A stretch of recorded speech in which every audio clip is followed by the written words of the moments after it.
Ano naman yung, kayo personally, ano yung criteria nyo? Kunyari, dating kayo in a situationship. Paano nyo nasasabi na, okay, gawin na natin tong relationship? Ako nakapag-decide ako ng ganun. Naramdaman ko yun nung, yung mga ginagawa namin is literally like a relationship na talaga. Like parang, what's the point na wala tayong label? Like, ginagawa naman natin kung ano na yung ginagawa ng talagang mag-boyfriend and girlfriend. And that's how I am already. So parang ano pa yung inaantay mo? Nakita mo na, nakilala mo na ako, lahat-lahat na. So, and also, pag andyan na yung love, ganon, yung care mo sa isang tao. So that's when I knew na parang, it's different na, if this doesn't work out, it's such a waste of time. So parang yun. When do you know that it's time for a relationship to? Siguro kapag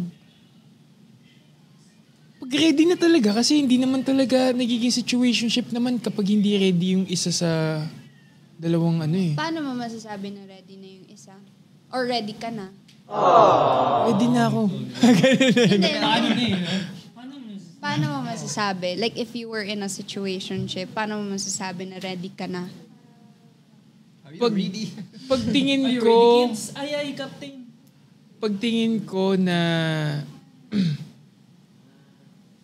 Ba't nandyan yung mic? Paano nga ba masasabi kapag ready na? May feel mo lang yun eh. Yeah. Hindi mo naman like, wala ka naman na tipong parang pag ito nangyari, ready na ako eh. Gets ba? Huh? Okay, Gets ba? Baka yung sinasabi mo na yung sa situationship na madaming nagdadagdag ng factors, baka ready naman talaga yung tao na yun. Pero hindi lang mabigay yung label dahil sa external factors. Gets mo yung point ko?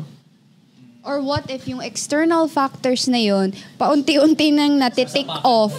May natitick off na, pero may pumapasok na naman na ibang factors. Let's say, for example, nung una, parang padagdag siya ng padagdag na nagiging reason siya to, like, parang, ano ba?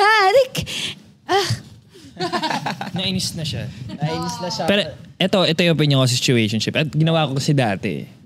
Like, nangyayari, situationship, di ba? Parang nung nagde-date ako ng people, parang nangyayari, usually kasi pag dating, best foot forward ka lagi eh. Oh. Di ba? Oh. So ginagawa ko, situationship agad. Alam ko na kung paano kasi relationship. Kung ayaw ko, tapos.